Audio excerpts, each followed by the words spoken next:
It was the year 1843, in the high valleys of the Swiss Alps, where snow rests for half the year, like a memory not yet willing to leave, lay the quiet village of Edelweiss.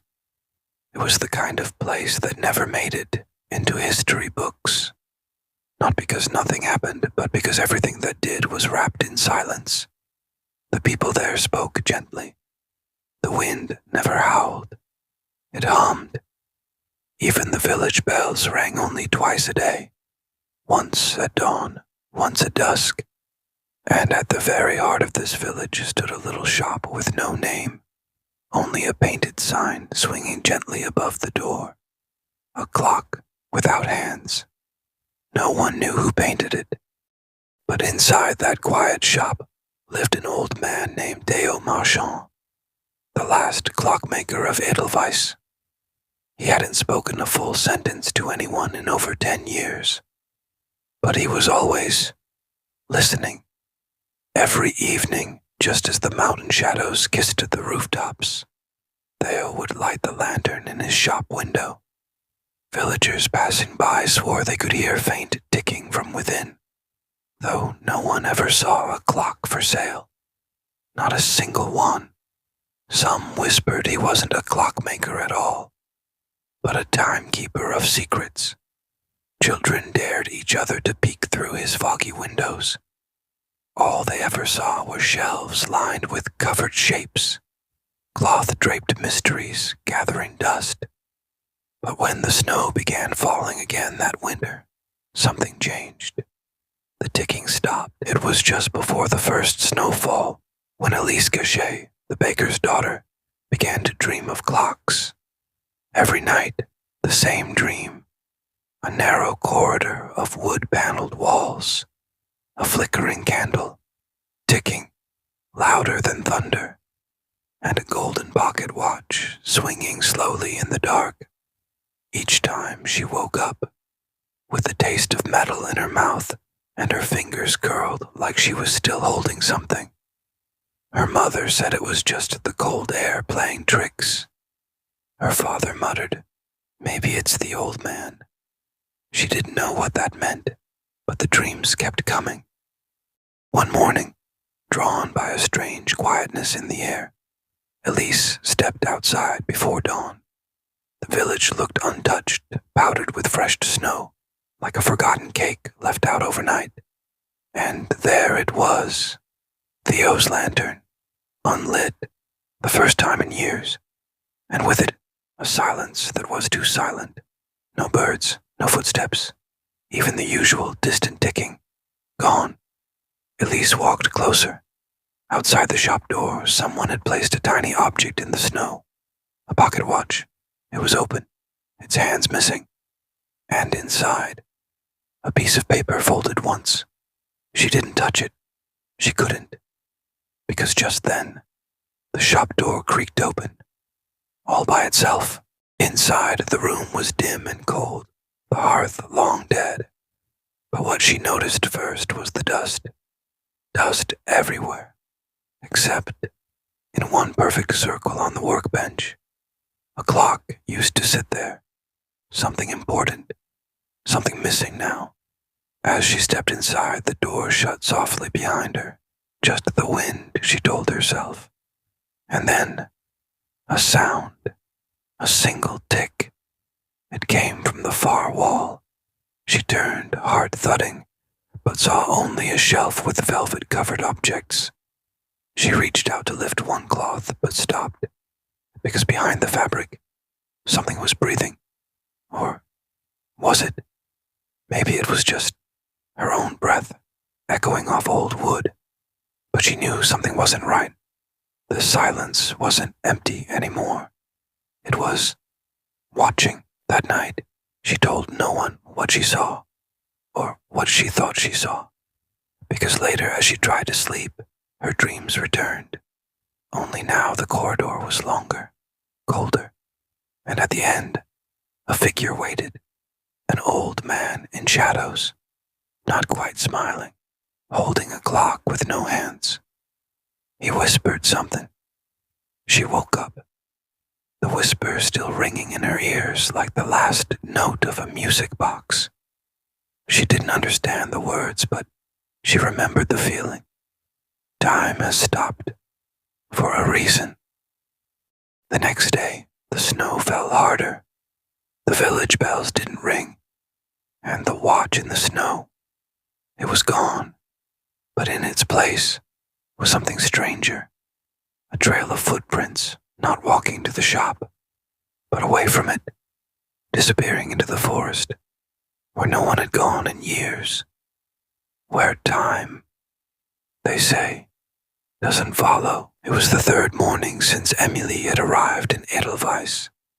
A quiet snowfall had blanketed the rooftops overnight, and the village bells had rung at an unusual hour long before dawn. But no one seemed to notice, except Emily. She stood by the frosted window of the little inn, watching the square where children usually gathered. But today, not a soul stirred. Just a slow wind rustling through forgotten prayer flags tied to the lampposts. Somewhere nearby, a dog barked once. Then silence. Her thoughts turned again to the mysterious clockmaker, Herr Albrecht. She'd seen his silhouette moving late the night before through the curtains of his workshop. A flickering lamp, gears held in hand, and something faintly glowing on the workbench. What was he building? And why did the town seem off when she pushed open the wooden door to his shop? The bell didn't chime. No ticking, no clattering tools, just silence. Herr Albrecht, she whispered. In the back of the shop, the great-grandfather clock stood still, its hands both pointing to 12. Beneath it, the hidden panel in the floor was ajar. Candlelight flickered below. Her curiosity outweighed her hesitation, and she descended slowly down creaking steps. The air changed, cooler, laced with the scent of oil and roses. There, in the chamber beneath the shop, dozens, maybe hundreds, of clocks covered the walls. Some were shaped like birds, some like planets, others like human hearts, all silent. In the center, a massive mechanism, part organ, part pendulum, part something else. Herr Albrecht stood beside it, hands gloved in leather, adjusting a small vial filled with amber liquid. He didn't look surprised to see her. "I knew you'd find your way," he said softly. "The town always chooses a listener." "A listener?" "Yes. One who can hear what others have chosen to forget." He turned a small crank on the machine. One by one, the clocks on the wall came to life. But instead of ticking, they whispered. Not in voices, but in memories. Emily heard fragments. A mother humming, a child laughing, a train whistle from a century ago. The chamber wasn't just for clocks. It was a vault for time that refused to die. Albrecht sat beside the mechanism, inviting her to do the same. "Do you know why this town never grows? Why its winters never truly end?" She shook her head. "Because this town was built to guard what time forgot. When the Great War came, the villagers asked me to preserve their happiest moments, to make a place where nothing ever truly passed. But time must move," Emily whispered. "Yes, but pain moves with it, and not everyone is ready to let go." Albrecht's eyes dimmed. "We locked away time to protect hearts, but in doing so, we froze ourselves." He guided her hand to a lever. "You can release it, let time flow again. But the memories, some will fade." She hesitated. "Or stay here, guard the past with me. You'll never grow old. You'll never forget." The chamber pulsed with quiet ticking again. Emily sat in the stillness, surrounded by soft candlelight, gears turning like a lullaby. She closed her eyes, breathing in the silence of frozen time, caught between memory and motion, between now and never. And in that moment, she wasn't sure if she was dreaming, or if the dream had chosen her. The sun had not yet risen. A pale indigo mist blanketed the cobbled alleys of Edelweiss, and the icicles along the eaves of every window hummed ever so gently in the breeze, like frozen wind chimes. Inside the old clockmaker's cottage all was still. Elsa lay curled beneath her grandmother's thick woolen quilt, listening to the distant chime of a tower bell echoing over snowy hills. The fire had long since gone out, but a gentle warmth still clung to the stones around the hearth. Sleep tugged at her again, but curiosity always won. Last night's dream had returned, the same one that haunted her since her arrival in Edelweiss. A staircase, a ticking sound, and a shadow that waited just beyond a door that did not exist. Yet, she sat up slowly, rubbed the sleep from her eyes, and whispered into the cold air, "Why do you keep calling me?" The cottage was older than anyone remembered. The corners where wall met ceiling bowed like pages in a book too often read, and the wallpaper, faded roses climbing upward, had begun to curl in places, revealing old wooden planks beneath. Elsa, idle and sleepless, ran her fingers along the edge of a torn seam in the wallpaper. Her fingernail caught something sharp, a sliver of parchment. She pulled, slow and careful. Behind the wallpaper, tucked inside the wall, was a yellowed map, not of Edelweiss as it looked today, but a version of the town long forgotten. There, beneath what was now the town bakery, was a structure labeled Chamber of Winter Hours, and connected to it, by a line drawn in faded blue ink, was this cottage, the clockmaker's home. She waited for morning to fully bloom before she moved. Just as the soft gold of the sun began to stretch over the mountains, Elsa stepped onto the cold stones of the hearth. She cleared the old ashes with a worn broom, revealing more stone beneath.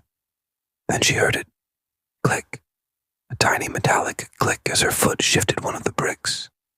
Heart pounding, she knelt down and pushed. The stone slab moved. Beneath it, iron hinges and a rusted handle. A hidden trapdoor. She opened it. Inside was not darkness, but a soft blue glow, like starlight trapped in glass. A stone stairway spiraled down, lined with frost. And somewhere below, faint but steady, the sound of ticking. The stairs creaked as she descended, the lantern in her hand flickering with every breath she took. The stone walls closed around her like the inside of a shell, and the air grew colder with each step. And then, the chamber. It was vast. Beneath the town of Edelweiss sat a cavern carved from ice and stone, glowing faintly with bioluminescent moss and hundreds of tiny glass bulbs embedded in the walls, each one ticking like a miniature clock. At the center, a frozen timepiece larger than any clock she'd ever seen. Its pendulum was suspended mid-swing. Time held in place. She moved closer and noticed, beneath the face of the frozen clock, a carving. Only the dreamer may awaken the hour that never was. Within the chamber, an old man stirred, white beard, spectacles like frosted glass. He stood beside a bench covered in gears and bits of crystal. "I was wondering when you'd find me," he said gently, not surprised. "Are you the clockmaker?" "I am what remains of him," the man replied. "I am the memory tinker now." He gestured for her to sit.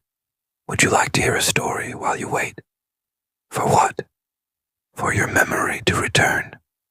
She sat, and he began to speak, not loudly, not with urgency, but as one tells a bedtime tale to a child drowsy from dreams. There was once an hour that vanished from the world, he whispered. It was hidden, tucked between the third and fourth hour of night, stolen by a king afraid of bad omens. That hour was where dreams lived. Without it, people forgot their dreams, and in time, their memories began to fade. And who are you? I guard that hour, he said. You once knew me, long ago, in another lifetime. Elsa blinked. The ticking all around her began to shift. One bulb, a tiny one, glowed brighter than the rest. Inside it, a memory of a child watching snow fall through a window, a woman humming, a melody, her mother's face. One by one, the bulbs began to flicker in rhythm, a symphony of memory. Dreams long forgotten whispered back to life. Elsa felt warmth on her cheek, not the cold chamber. A fireplace, a voice, a lullaby sung in a language she hadn't heard since childhood. I've been here before. Yes, said the memory tinker, many, many winters ago. You are the key, child, the last dreamer of Edelweiss. I don't understand. You will. When you sleep again, you'll remember more. She awoke, curled by the hearth. The trapdoor was gone, as if it had never existed. The fire crackled softly beside her, and outside, snowflakes drifted like feathers. The map lay beside her on the floor, but now the chamber was no longer marked. She opened her palm. A small glass bulb sat there. Inside it, a flickering image. Her mother, smiling. The ticking had returned, but not from a clock, from her heart. Time, perhaps, was waking, but for now the snow whispered, and sleep pulled her gently back. In a quiet village wrapped in the arms of the Edelweiss Mountains, time was not rushed. It floated. It hovered between snowflakes and wove itself through the steam of herbal tea. The old clock tower still chimed, not to mark the hours, but to remind the village that dreams were still being dreamt, even in the daylight. Years had passed since the original clockmaker had last wound the ancient bellows. His fingers, once blackened with grease and soot, had long since gone still, folded quietly in the velvet of memory. But the gears had not stopped. They had simply changed hands. The granddaughter of the old clockmaker was named Leora, a name that sounded like sunlight on sleepy snow. She had hair the color of dusk, eyes like rainwater, and a voice that often spoke to herself because it preferred quiet company. She lived above the old shop, where the wooden floors still creaked in all the right places. Each morning she would wake before the first bell and light the blue lamp in the workshop window, a signal to the village that yes, the clocks still ticked, and yes, someone still remembered how. Her fingers, unlike her grandfather's, were pale and precise, more used to turning pages than turning screws. But over time, she'd learned the language of cogs and pendulums, the sleepy sigh of brass settling into wood. Leora never hurried. She believed that the fastest way to ruin a clock was to rush it. One winter evening, just as the last candle was being pinched out in the bakery next door, a stranger arrived in Edelweiss. He wore a wool coat soaked with fog and a satchel that clicked faintly with each step. His eyes were not searching.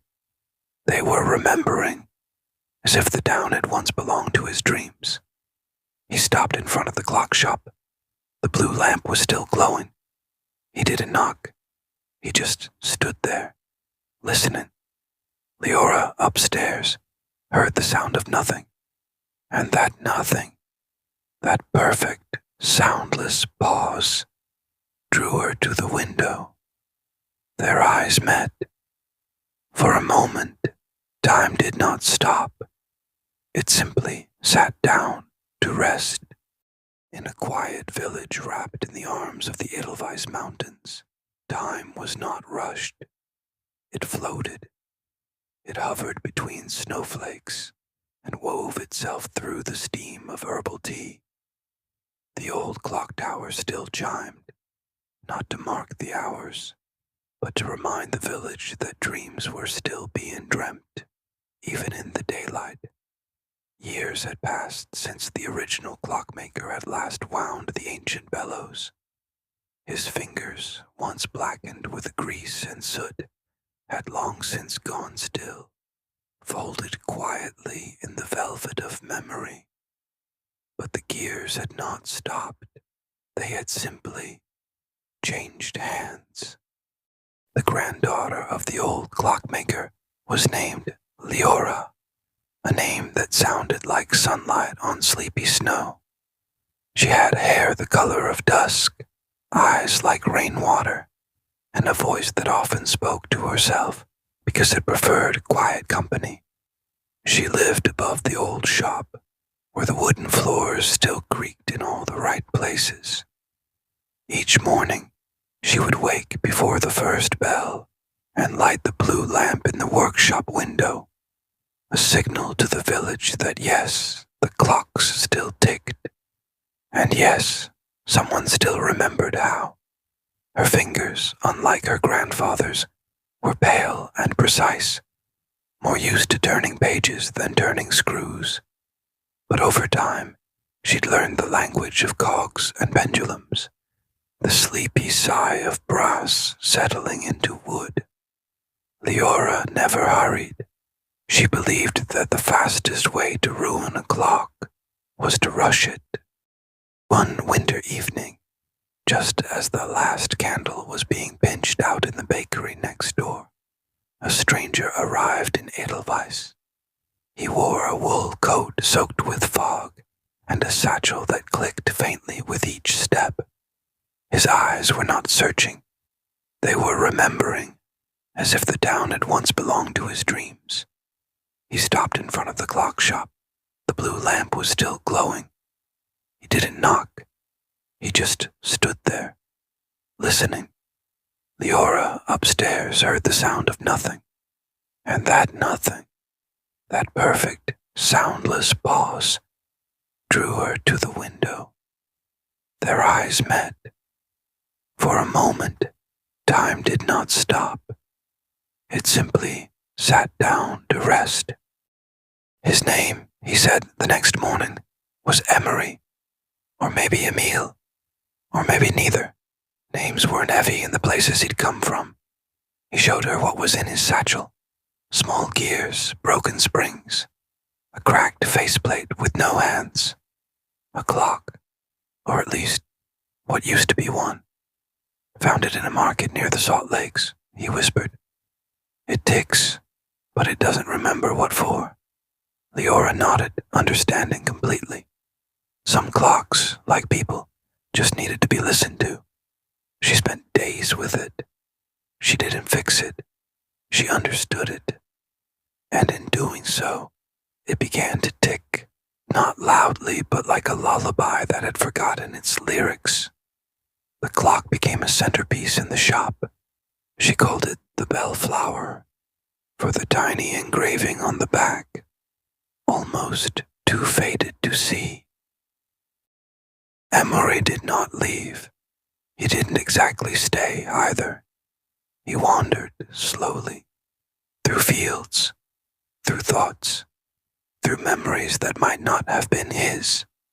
Sometimes he would return and sit in silence by the workshop stove, drinking rosehip tea and watching Leora sort brass like it was treasure. They never asked each other the big questions. No, where are you from? No, what will you do next? Only small things. Did you hear the doves this morning?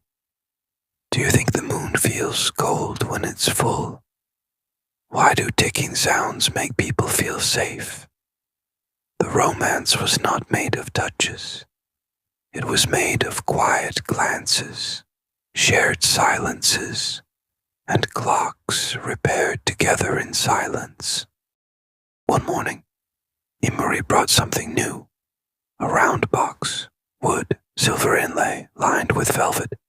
Inside was a clock, but no ordinary one. It had no hands, no numbers, no ticking heart. Instead, it had a small glass dome in the center, filled with something like fog. When Leora breathed near it, the fog swirled gently and formed shapes: a child's hand, a mountain, a forgotten lullaby. "It's not broken," he said. "It just dreams." They called it the memory clock. Leora placed it on a shelf near her grandfather's portrait. She began dreaming too. Winter lingered that year. Snow fell not in storms, but in whispers. Edelweiss went slower than usual. Even the bakery began opening later, as if the bread needed more time to sleep. Leora and Emery would sometimes sit on the frozen bench outside the tower and watch the fog curl around their boots. They did not hold hands, but their thoughts were braided like twine. Some villagers began to whisper that Leora was changing, not outwardly, but inwardly. She laughed more. She hummed while cleaning the clocks. And the workshop, once dusty with memory, now glowed with something unspoken. It wasn't love in the usual way. It was something quieter, something clockwork. One day, while dusting an old drawer, Leora found a letter, yellowed, folded thrice. No address. The handwriting was unmistakable, her grandfather's. "If you are reading this, then I have become part of the quiet. Do not mourn.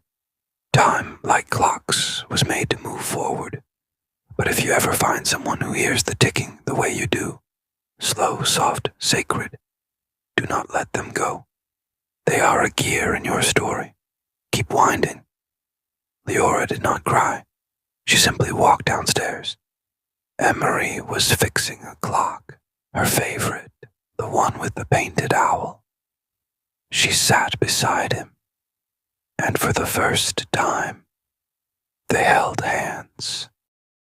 Together they built a new clock, not for the shop, not for a client, for no one in particular. They called it the Somnambula. It had soft golden hands that turned only when no one watched.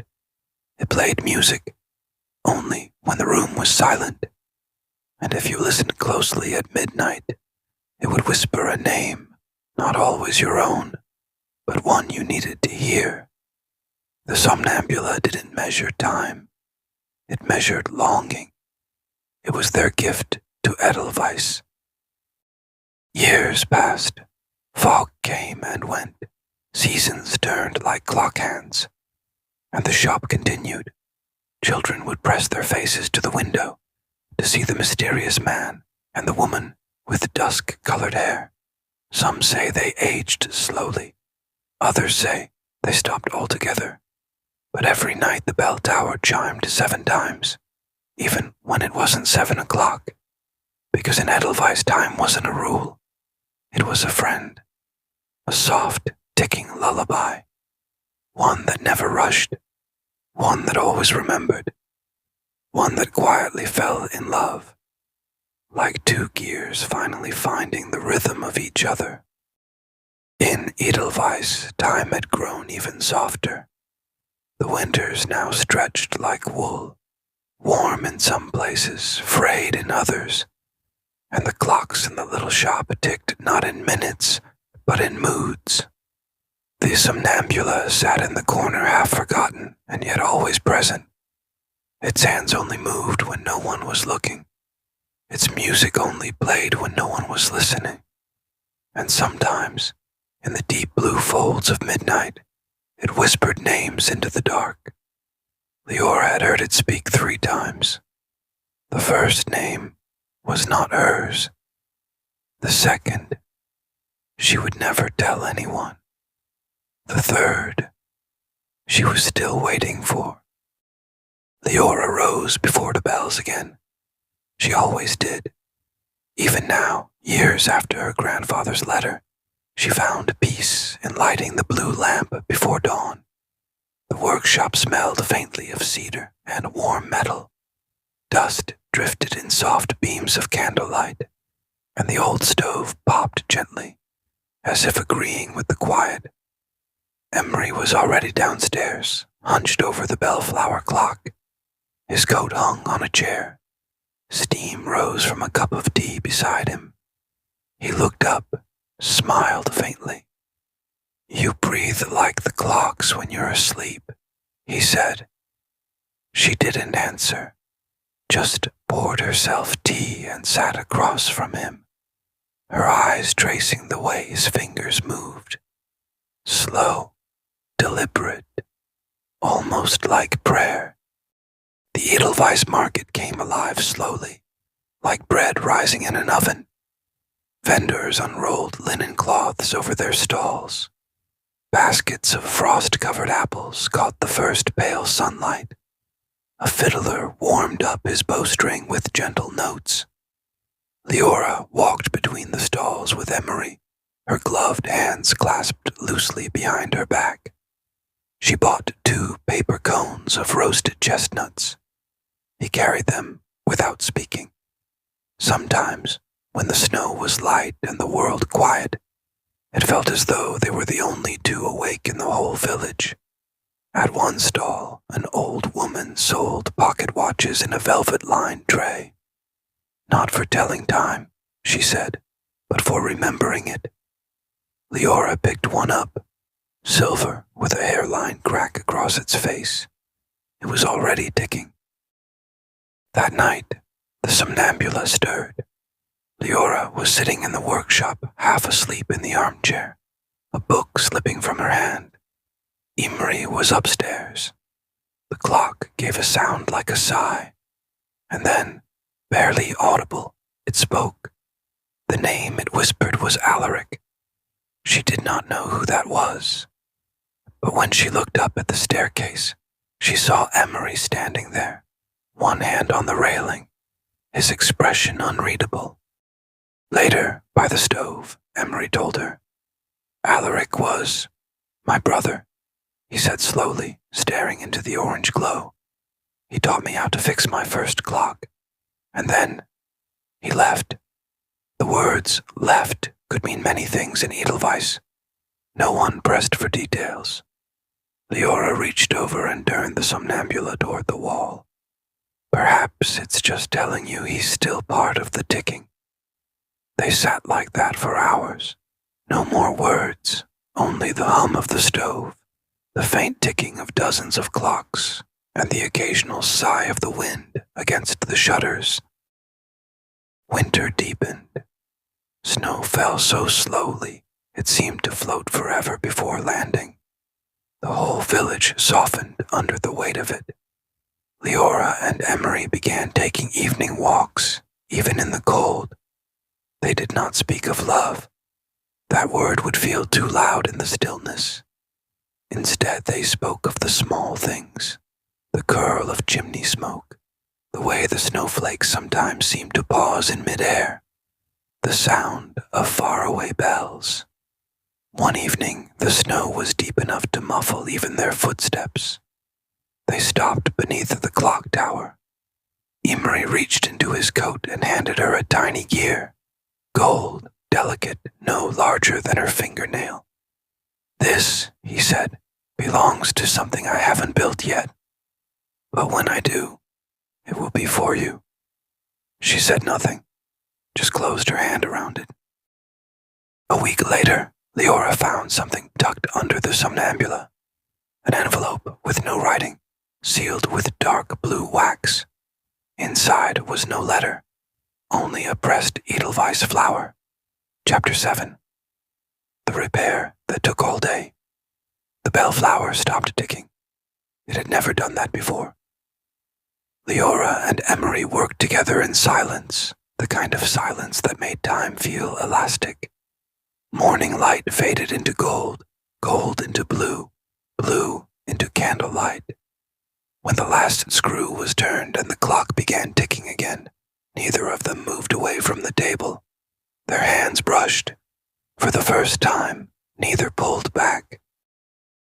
The midwinter festival came, as it always did, with lanterns strung like stars and music that warmed the air.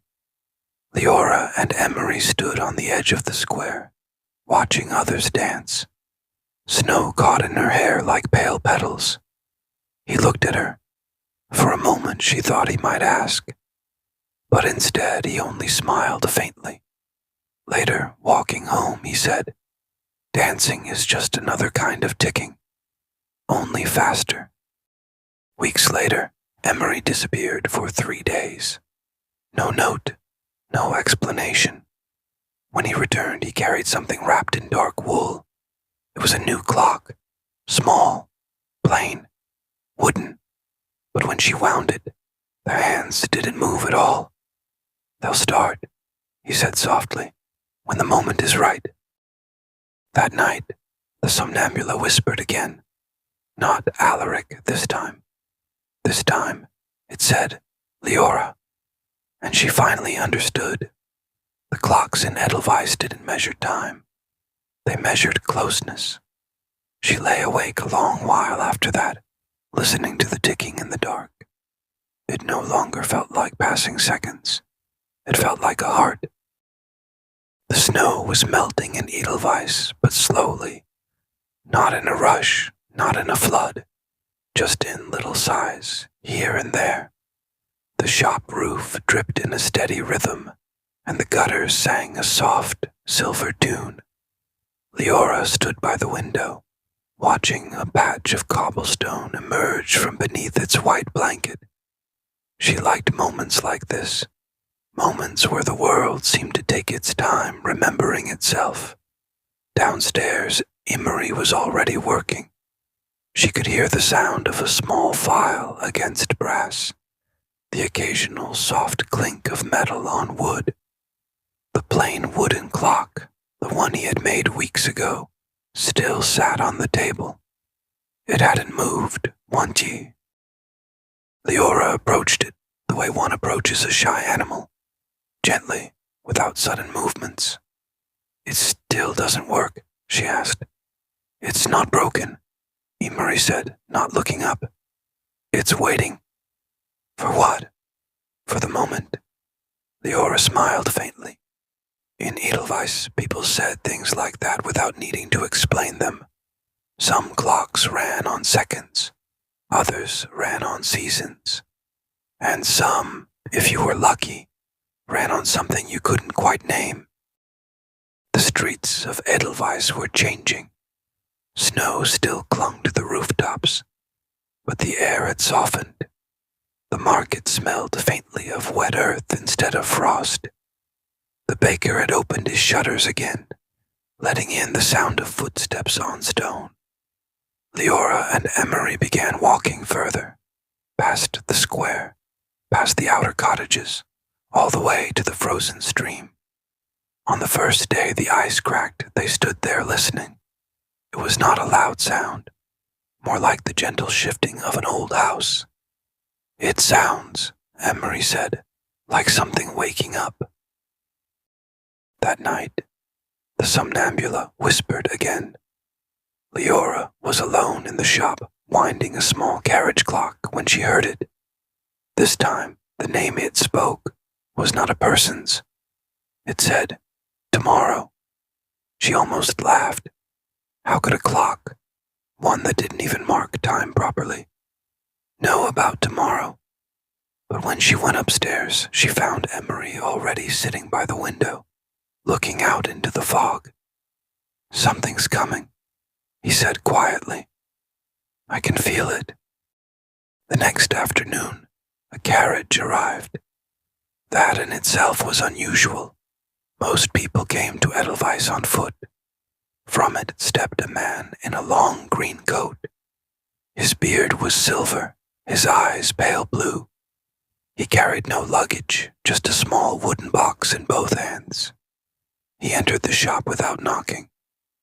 "I was told," he said in a voice like polished wood, "that this is the place where clocks remember things."